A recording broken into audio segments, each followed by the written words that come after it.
She wore white for another man, her vows trembling on her lips, until the cowboy walked in, and the room itself seemed to stop breathing.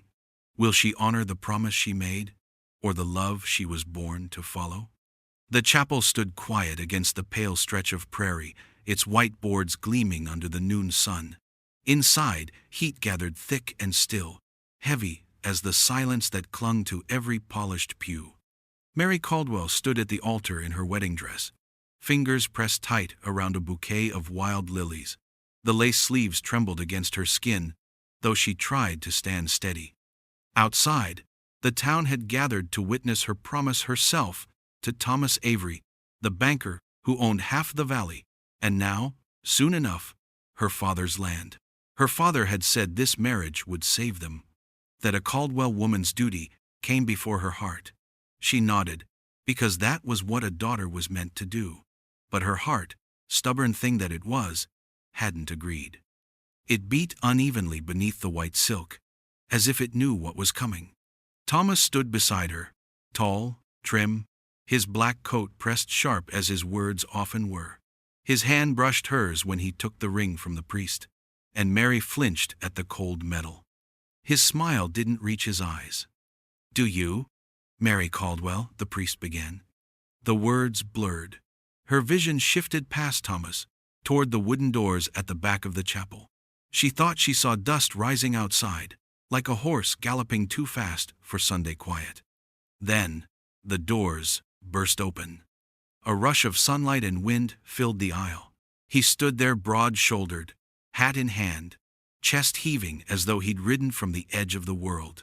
Elias Boone, the cowboy she had loved, once, before duty, buried everything tender. His eyes found hers across the pews, steady, sure, breaking through the years between them. A gasp rippled through the crowd. Mary's father rose halfway from his seat. "Elias." But Elias didn't look at him. His voice carried low and rough through the stunned air. "You don't have to do this, Mary." The priest froze. Thomas turned, face darkening like a thunderhead. "You have no right." "Maybe not," Elias said, stepping closer, boots echoing on the wooden floor. "But I've still got words she deserves to hear." Mary's pulse roared in her ears. The lilies slipped from her hands, scattering white petals across the floorboards. She wanted to move, to speak, but fear held her still. The whole town was watching her father, her mother, Thomas, even the preacher. Elias's voice softened. "I tried to do right by you. I thought leaving was what you needed, but I can't stand by while you marry a man you don't love." Her breath hitched. Every eye turned toward her, waiting for the bride's answer. The silence that followed felt endless, fragile as glass. Then Mary lifted her chin, the veil trembling against her cheek. "Elias," she whispered, one word that shattered everything. The priest lowered his book. Thomas stepped back, fury rising, and Mary knew whatever she chose next would change the rest of her life. If you think love can be silenced by vows, wait until you see what she does next. The storm rolled in like judgment. By the time Mary's boots hit the chapel steps, the wind was tearing through her veil and flinging petals into the dirt. Behind her came shouting Thomas's furious voice, her father's disbelief, but she didn't stop. Elias had his horse ready, the reins shaking in his hand. For a heartbeat, they just stared at each other, the rain starting to fall between them. "Are you sure?" he asked, voice low. Mary didn't answer. She gathered her skirts, swung onto the horse behind him, and they were gone before anyone could follow. The prairie opened wide, swallowing them whole. The first clap of thunder came as they crossed the creek, water splashing against her hem. The wedding dress, once white and delicate, clung heavy and gray with mud. Elias leaned forward, urging the horse on through the storm. Mary's arms tightened around his waist, her heartbeat thundering as loud as the sky. They didn't speak until the world turned dim and the rain softened. Elias slowed the horse beside an old barn, half collapsed and leaning against the wind. He helped her down, his hands rough and trembling. "Here," he said, pushing the door open. We'll wait it out. Inside, it smelled of hay and dust. Lightning lit the cracks in the roof, and Mary caught his face in those brief flashes, older, harder, but still the same man who once carved her name into the fence post by the creek. Why'd you come back? She whispered. He took off his hat, staring at the floor. I left to pay your father's debt. Thought I'd come home with enough to make things right. But when I did, I found your name printed on invitations. Her throat tightened. You should have told me. I didn't think I was enough for you, back then. Mary stepped closer, the hem of her dress brushing the hay. You were enough. You always were. Outside, thunder rolled again, but it no longer frightened her. Elias looked up, meeting her eyes with something raw, years of silence breaking in one breath.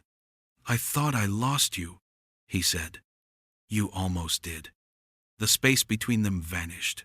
His hands found hers, calloused and warm against her cold fingers. For the first time, Mary felt the weight of every lie she'd told herself, that safety was worth love, that peace came from obedience. When dawn finally broke, the rain had stopped. Mist curled over the hills. Elias saddled the horse again, but before they could ride, a new sound rose behind them, hooves. Thomas Avery rode into view, flanked by two men, his face pale with fury. Mary Caldwell, he barked. You're coming back with me. Mary stood tall, mud streaking her gown. No, Thomas, I'm not. He dismounted, hand on his revolver. Elias stepped between them, voice steady. You'll have to go through me. Thomas hesitated, seeing the resolve in both their eyes. Then, without another word, he turned his horse and rode away. The sun climbed higher, gilding the wet fields. Mary looked at Elias, breath trembling. Now what? He smiled faintly. Now we live honestly. By the time the sun climbed over the ridge, the prairie had quieted. The storm had rinsed the world clean, but the chill still clung to Mary's bones. Elias led the horse toward the hills, where a line of cottonwoods stood like sentinels over a narrow valley. Beneath their shade sat a cabin, old but sturdy, smoke barely curling from the chimney. It ain't much, Elias said, glancing back at her. But it's dry. It belonged to an old ranch hand I once knew. Mary followed him inside. The air smelled faintly of cedar and coffee gone cold. She sank onto a wooden chair, her dress heavy with damp. Elias moved about quietly, striking a match, lighting a fire, hanging his coat to dry. When he turned, she saw exhaustion beneath his calm, and a flicker of something gentler in his eyes. You should rest, he said. I can't, she murmured. If I close my eyes, I'll see their faces again, my father, Thomas, everyone watching. Elias knelt to stir the fire. Sparks leapt up, catching the lines of his jaw in light. You did what you had to. You chose yourself for once. Mary hugged her arms around her waist. I don't even know who that is anymore. He didn't reply, only reached for the kettle. The hiss of boiling water filled the silence between them. After a moment, he handed her a tin cup. Drink. You'll feel better. She sipped, warmth spreading through her chest. Outside, a bird began to sing. For a fleeting second, she almost smiled. I never stopped waiting for you, she said softly. Elias looked up. Then why'd you say yes to him? Her gaze dropped to the floorboards. Because everyone said it was right. Because I thought love was supposed to be quiet, safe. But when you left, it felt like the world stopped breathing. I said yes just to make it move again. He took a slow breath. I left because I wanted to come back to a man who could give you more than words. I didn't realize words were all you ever needed. The fire popped, throwing orange light across the walls. For a long time, neither spoke. Then Mary rose and stepped toward him. Her dress was torn, streaked with mud, but her eyes were clear now, steady. Elias, she whispered, what happens now? He stood too, close enough that she could feel his breath. Now we start over. No debts, no lies. just you and me. Her hand brushed against his chest, resting over his heartbeat. You think the world will let us? He smiled faintly. It'll have to catch us first. Outside, the sun broke fully over the horizon, gold spilling across the valley. The cabin filled with light, washing away the night's fear. Mary closed her eyes and let the warmth touch her face. For the first time since the chapel, she felt like she belonged not to a man, not to a family name, but to the life she was finally choosing. And beside her, Elias Boone smiled as though he'd found home too. The morning after their flight was quiet, almost too quiet. The prairie stretched wide and golden, dew clinging to the grass like silver threads. From the doorway of the cabin, Mary watched the horizon for any sign of pursuit. The sky was endless, but her heart refused peace. Elias was already at work outside, mending a broken fence post with deliberate, steady hands. Every strike of the hammer sounded like a promise one he'd made without words. You're safe now. But safety was fragile. The world they'd left behind didn't forget so easily. She stepped out, the hem of her dress brushing the dirt. Elias, she called softly, you think he'll come back? He paused, jaw tightening. Thomas? She nodded. He looked toward the ridge. A man like that doesn't take losing well, but we'll be ready if he does. His calm steadied her, but doubt still lingered.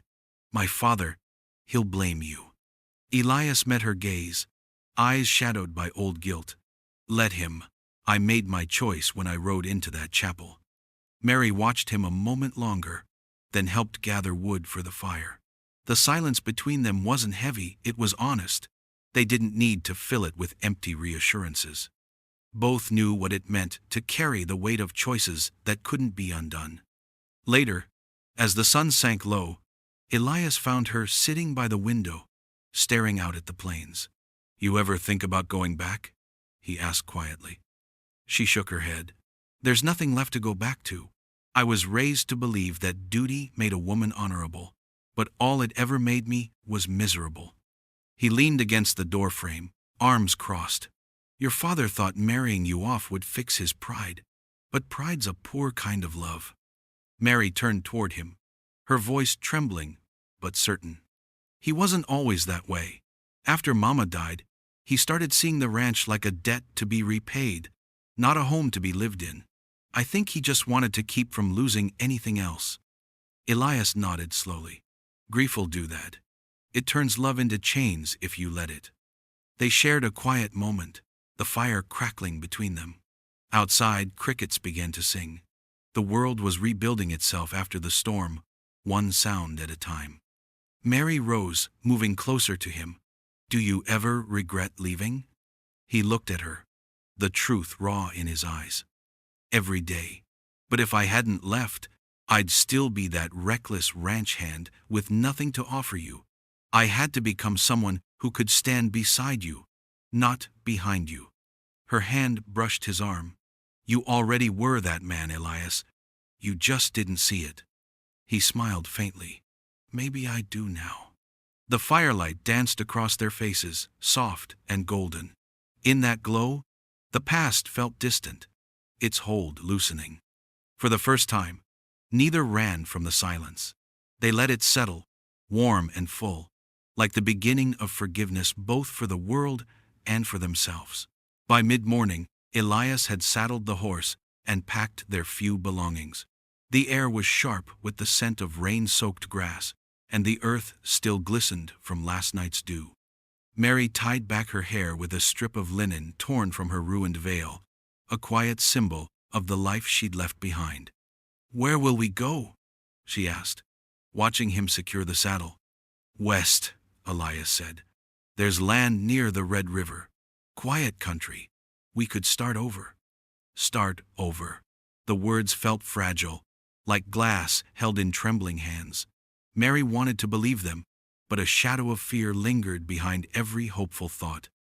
Do you think my father will forgive me? She asked. Elias paused, lifting his gaze. He'll come around.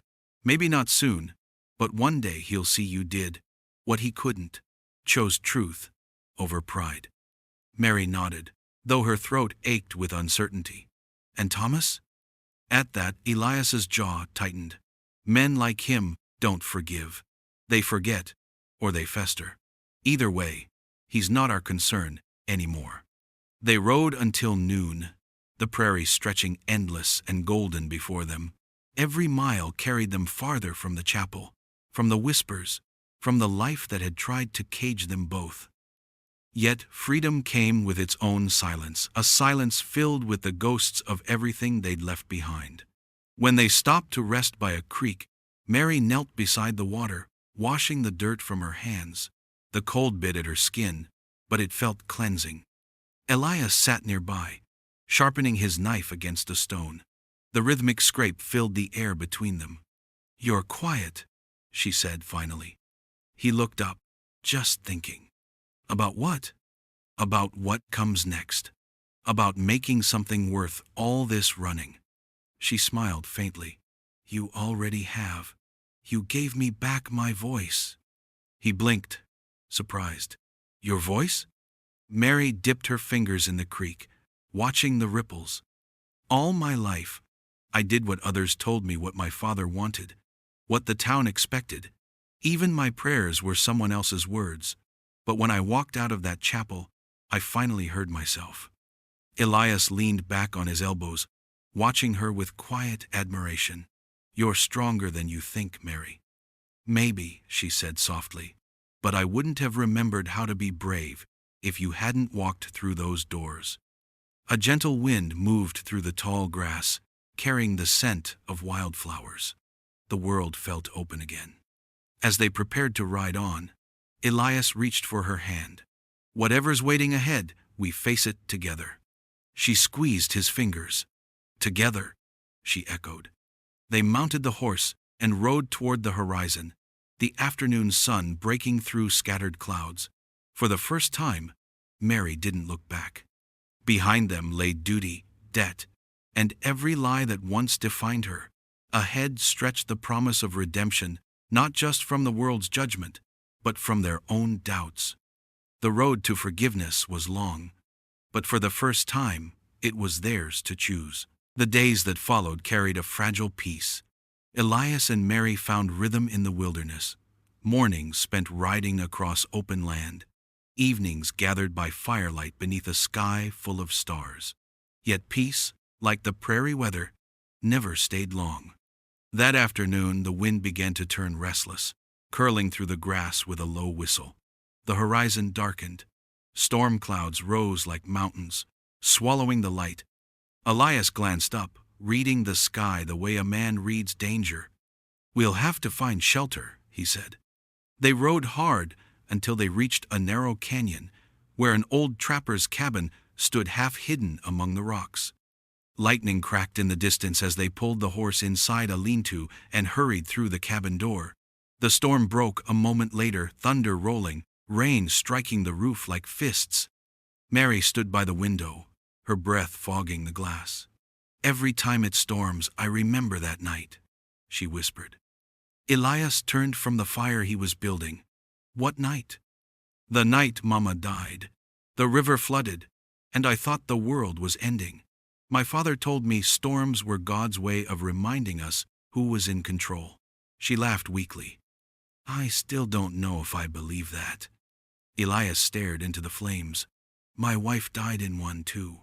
Mary turned, startled. He hadn't spoken of her before, not once. His voice was low, rough as wind over gravel. "Her name was Lila. She was out riding when the lightning hit a tree. By the time I found her, it was too late. I blamed myself for not stopping her, for not being there." Mary crossed the room slowly. "That's why you left everything behind." He nodded. "I couldn't stay on that ranch with her ghost in every corner. Couldn't speak a word without hearing her voice in it." The thunder outside shook the walls. Mary knelt beside him, laying a hand over his. "You've carried that alone all this time." He looked at her, eyes filled with a kind of sorrow that had forgotten how to fade. "Until you." For a long moment, there was only the sound of the storm, the rhythm of rain against the roof. The whisper of wind beneath the door. Mary whispered, "You can't change what happened, Elias. But you can stop punishing yourself for surviving it." He exhaled shakily. "And you? Will you stop blaming yourself for walking away from a life that wasn't yours to live?" She hesitated, then nodded. "Maybe tonight." Lightning flared, bright and blinding, and in that flash they both leaned closer, drawn not by comfort, but by understanding. When their lips met, it was quiet, honest, a promise forged in the noise of the storm. Outside, the thunder began to fade. Inside, the fire burned steadily, throwing gold across their faces. For the first time, neither felt haunted. The storm had passed, but something new had begun, something fierce, fragile, and finally free. By dawn, the storm had passed, leaving the land washed clean and glistening beneath a pale sun. The air smelled of wet earth and cedar. Mary stood outside the cabin, her fingers brushing the horse's mane, trying to quiet the unease that had settled in her chest. The peace they'd found felt too still, like the hush before another kind of storm. Elias stepped out, fastening his belt and scanning the open plain.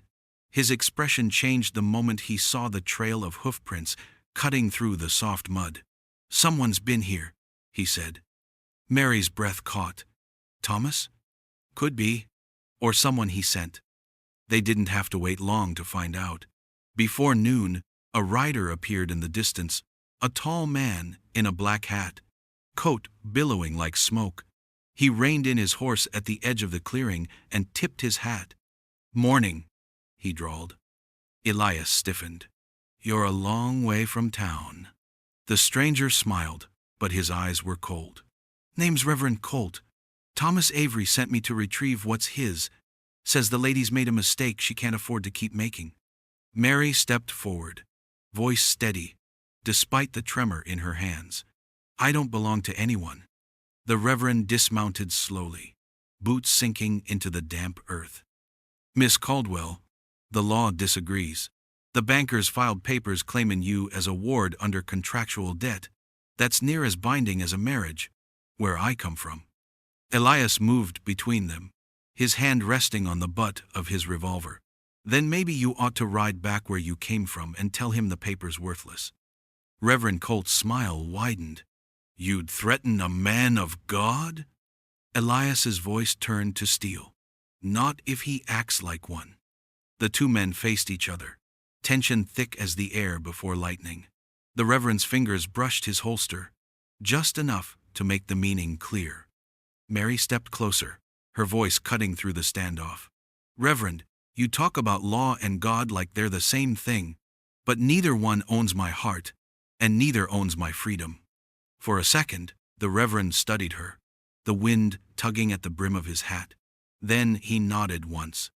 "You've got fire, miss, but fire burns things down." He swung into his saddle, glancing at Elias. "He'll come for you himself next time." As he rode off, the sound of hooves faded into the horizon, leaving behind only the wind and Mary's uneven breathing. Elias turned to her. "You all right?" She nodded, though her hands trembled. "He won't stop." "No," Elias said, "but neither will we." He reached for her hand, gripping it firm, grounding her. "We'll move again at first light. Somewhere he can't find us." Mary looked toward the endless plain, sunlight breaking through clouds in ribbons of gold. "Then we keep riding," she said quietly, "until the world stops trying to claim us." Elias smiled faintly. "Then that's exactly what we'll do." Together, they watched the horizon, two silhouettes against the open sky, defiant, unbroken, and ready for whatever came next. They rode until dusk, the prairie stretching endless and red beneath the sinking sun. When they finally stopped, it was near a dry riverbed, where the land dipped low and quiet. Elias built a small fire, its glow flickering over the worn lines of his face. Mary sat across from him, knees drawn close, her hair loose and wind-tangled. Neither spoke for a long while. The day's silence wasn't born of fear, it was made of thought, of things unsaid, of the truth that had chased them both for years. Elias tossed a twig into the fire. "You were brave today," he said finally. "I was terrified," Mary admitted. "But fear doesn't mean weakness anymore. It just means I care enough to fight." He nodded, pride softening his eyes. "You did the right thing. That preacher, he's just another man sent to remind us how small we're supposed to be." Mary's gaze dropped to the flames. "He wasn't wrong about one thing, though. Thomas will come himself next time." Elias sighed, staring into the fire. "Let him come. I won't run from a man who buys his power in ledgers." She studied him a moment before speaking again. "You said once your wife's name was Lila." He froze, then gave a slow nod. "I did." "She must have been kind," Mary said softly. "You still carry her like she's part of your shadow." Elias's throat worked before he answered.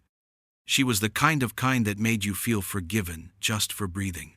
When she died, I stopped believing anyone deserved that kind of grace again."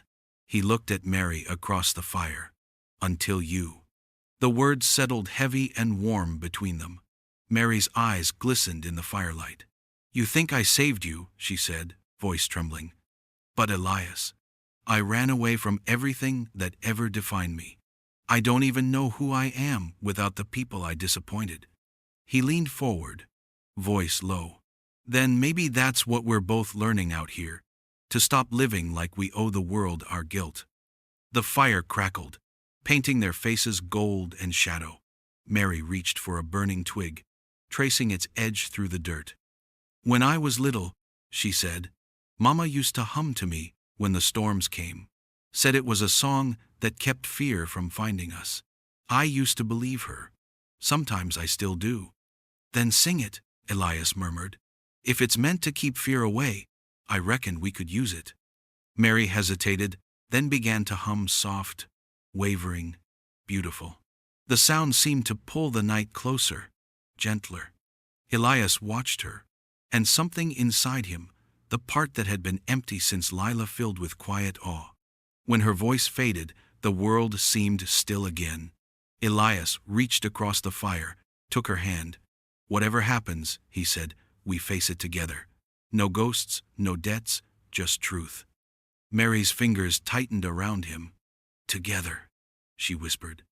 And as the firelight flickered between them, the shadows finally gave way to something that felt like peace. Morning came sharp and bright, the kind of light that exposes every truth the night tried to hide. Elias woke first, listening to the faint rustle of the prairie wind. For a moment, the quiet felt like safety, but then the distant rumble of hooves shattered it. He stood, instantly alert. Mary stirred, eyes wide when she saw his expression. "They found us?" He nodded. "Riders. More than one." Within minutes, the horizon filled with silhouettes. Thomas Avery leading the charge, flanked by the preacher and 2 armed men. Their coats whipped in the wind, dust rising like smoke around them. Elias moved to his horse, hand steady on his revolver. "Stay behind me," he said. But Mary shook her head. "No, this isn't just your fight." Thomas reined in a few paces away, face drawn tight with fury and pride.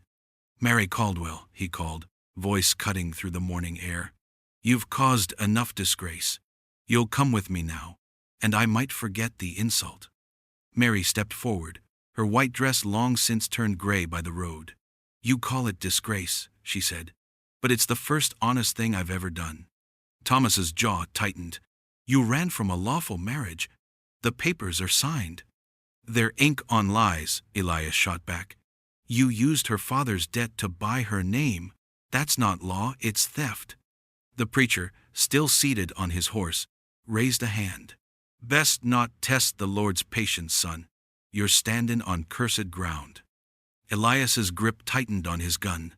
Then maybe it's time someone stood on it for the right reason. Thomas's men shifted, their hands moving toward their holsters. The world seemed to hold its breath. Then Mary stepped between them all. "Enough," she said, voice shaking but strong. "This ends here." Thomas blinked, stunned. "You think you can speak over me?" "I think I can speak for myself," she answered. You wanted a wife to hang on your arm, not a woman to stand beside you. You wanted land, not love. Well, I am not for sale." The silence that followed was deep and final. Even the preacher looked uneasy. Elias took a step closer, his voice low. "You heard her. Leave now, and maybe there's still a scrap of decency left in you." Thomas's eyes burned with rage, but something in Mary's gaze, steady, unflinching, made him falter. He turned sharply, jerking his reins. "You'll regret this," he hissed. "Both of you." Then he rode off, his men following, their dust trailing into the horizon, like the end of a threat. When they were gone, Mary let out a shuddering breath. Elias holstered his gun and took her hand. "You were brave," he said. Her voice was soft but sure. "I was tired of being afraid." They stood in the light of the new sun. The prairie spread open before them, boundless, quiet, free. For the first time, their fight was over, and what waited ahead was not running, but living. Together, they turned toward it. Weeks passed, and the land began to soften beneath the warmth of spring. The wildflowers that once hid beneath frost now colored the plains with hues of gold and violet. For the first time in years, the air around Elias Boone's cabin carried laughter, gentle, human, alive. Mary hung clean linens between two posts outside, the wind tugging at the fabric like playful fingers. The scent of bread baking drifted through the open window, and somewhere nearby, Elias's hammer rang as he fixed the porch rail he'd been meaning to mend for days. Life, after so long running, had finally become still, and in that stillness, it was beautiful. "You're whistling," Mary said when he joined her, wiping sweat from his brow. "I didn't think you knew how anymore." Elias grinned faintly. "Guess I forgot until now." She smiled, eyes glinting. "Then maybe it's time you remembered a few other things too, like how to dance." He raised an eyebrow. "You plannin' to teach me?" "I reckon someone has to." She took his hand, leading him to the patch of grass near the cabin. There was no music, but the whisper of wind and the distant call of meadowlarks. They moved awkwardly at first, two people who had forgotten what joy felt like in motion, but soon their laughter filled the air, soft and unrestrained. When they finally stopped, breathless and grinning, Elias looked at her the way a man looks when he realizes peace isn't something found, but built. "I never thought I'd see you smile like that again," he murmured. Mary brushed a lock of hair from her cheek. "Maybe that's because I never gave myself a reason to."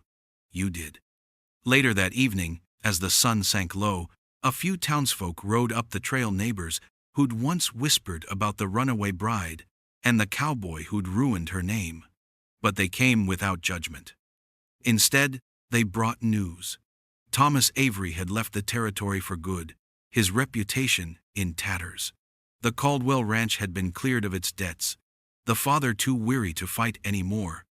Mary thanked them quietly, her heart easing in a way she hadn't thought possible.